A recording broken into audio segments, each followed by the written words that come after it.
જય માતાજી મિત્રો, કેમ છો? હું છું વિવ ઠાકોર ઓફિશિયલ. મિત્રો, સ્વાગત છે તમારા વિવ ઠાકોર બ્લોગ યુટ્યુબ ચેનલમાં. તો આજે આપણે જોવાના છે કીર્તિ પટેલ અને ખજૂરભાઈનો વિરોધ થઈ રહ્યો છે સોશિયલ મીડિયા પર. તેના કારણે કીર્તિ પટેલ અને ખજૂરભાઈનો વિરોધ થઈ રહ્યો છે એ જોવા માટે વિડીયો એન્ડ સુધી જોજો. તો કીર્તિ પટેલ શું કહેવા માંગે છે એ આપણે લાઈવ જોઈએ. શું કહે છે ખજૂરભાઈ વિશે. અત્યારે સારા સારા કલાકારો, સારા સારા સાહિત્યકારો પાસે એવા ભુવાજીઓ પાસે મને ફોન કરાવે છે સમાધાન માટે. એ ભાઈ મારું સમાધાન કરાવી દો.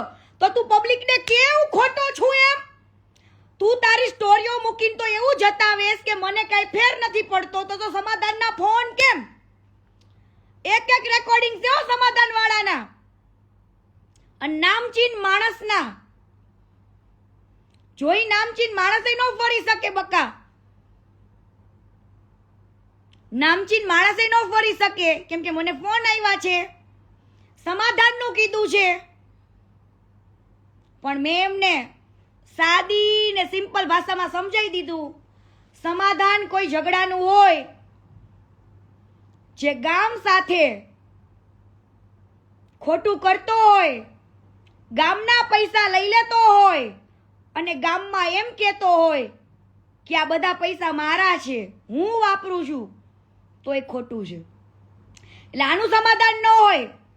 અને એવી ઘણી તમે બધા અમુક એમ કે આ તું અત્યારે કેમ જાગી? તું પેલા જાગી હતી ને, પેલા મેં ગોબા ખોડી જ દીધા હતા, માર્યો તો આને મેં લાફા ઠોકી દીધા હતા ને માર્યો તો ક્યાં ક્યાં પાટા માર્યા હતા ને પૂછ લેજો એને. પછી મને કેવા આવજો વિડીયો બનાવીને. મેં તો એને જતો કરી દીધો તો, મેં તો એને પ્રસાદી આપી જ દીધી હતી, પણ ઘણી બધી બીજી બધી બેનો દીકરીઓની ફરિયાદ આવી. જ્યાં જ્યાં એડવર્ટાઈઝો કરી આને ત્યાં પૈસા ખાઈ ગયો.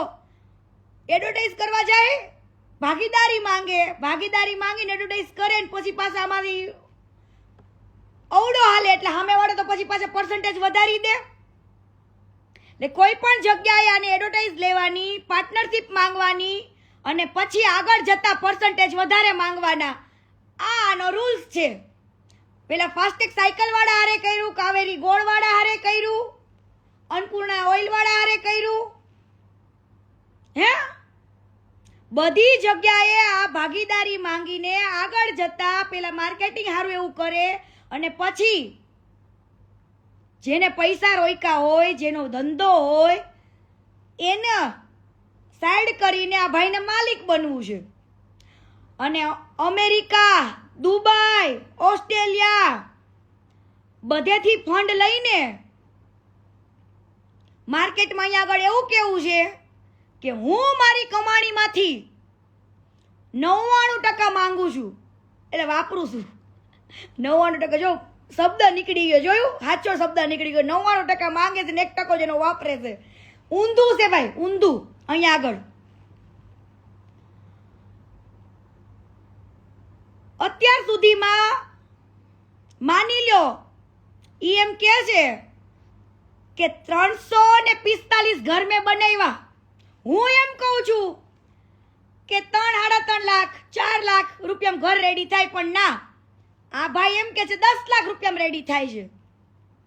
આ ભાઈ એવું કે છે કે 10 લાખ રૂપિયામાં, હાલો માની લીધું કે 10 લાખ રૂપિયા, માની લીધા તમારા 10 લાખ રૂપિયા થાય તો 345 લેખે મેં આજે સરવાળા ગુણાકાર મૂક્યો તો ને કેટલા થાય એમ. 345 ઘર, એક ઘરના 10 લાખ રૂપિયા એટલે 34 કરોડ 50 લાખ રૂપિયા થયા. તો આ ભાઈને કહેજો કે તમે તો એમ કહો છો હું ખાલી ઇવેન્ટો, એડવર્ટાઈઝો અને યુટ્યુબ વાપરું છું, તો 34 કરોડ બીજો હિસાબ તો કેવડો મોટો છે હજુ. આપણે ખાલી 34 જ પકડો, બાકી એના મોજ શોખ, લક્ઝરિયસ લાઈફ, મહિને 2 મહિને ફોરેનમાં હોવું, મોજ શોખ કરવા, બ્રાન્ડેડ, એ બધું તો હું ગણતી જ નથી. ઓનલી ફોર ઘરનો જ ખર્ચો ગણાવું. ચાલો માની લો 34 કરોડ રૂપિયા, 34 કરોડ 50 લાખ રૂપિયા થયા. તો તમે ભાઈ 34 કરોડ 50 લાખ રૂપિયા તમારા પોતાના હતા કે તમને ફંડ આવ્યું તું? આ તો તમે એમ કહો છો કે હું કોઈની પાસે ફંડ માંગતો નથી ને માંગો છો, લોય છો અને માર્કેટમાં એમ કેમ જતાવો છો હે કે હું લેતો નથી? તમારે કેમ હવાલામાં પૈસા લેવા પડે, કેમ આંગળીયામાં પૈસા લેવા પડે, કેમ કોકના નામે પૈસા લેવા પડે? હવે આ ભાઈને યુટ્યુબની આવક માની લ્યો મહિનાની 30-35 લાખ રૂપિયા હશે, બરાબર?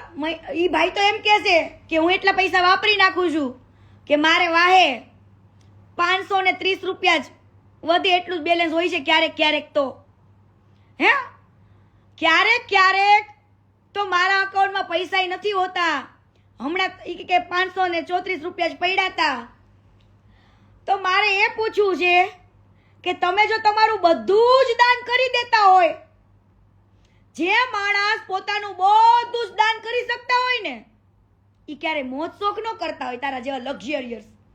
અને અમેરિકાથી ફંડ લીધું, દુબઈથી શેખ પાસે લીધું, દુબઈથી શેખ પાસે ફંડ લેવાનું અને અહીંયા આગળ મોમેડિયનના ઘર નહીં બનાવવાના. ભગવાન માટે તો હરેક સરખા કહેવાય, ભગવાન માટે હરેક ધર્મ સરખો કહેવાય, ચાહે હિન્દુ હોય કે મુસ્લિમ હોય, બધા જ સરખા કહેવાય.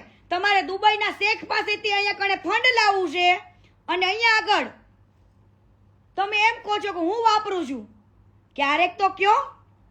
એટલે અમુક વચ્ચે એ લોકો એમ કહે છે કે તમે ચાલુ કેમ કર્યું? અને મિત્રો નવા છો તો મારી ચેનલને લાઈક એન્ડ સબસ્ક્રાઈબ કરી અગાડી શેર કરવાનો પ્રયાસ કરજો.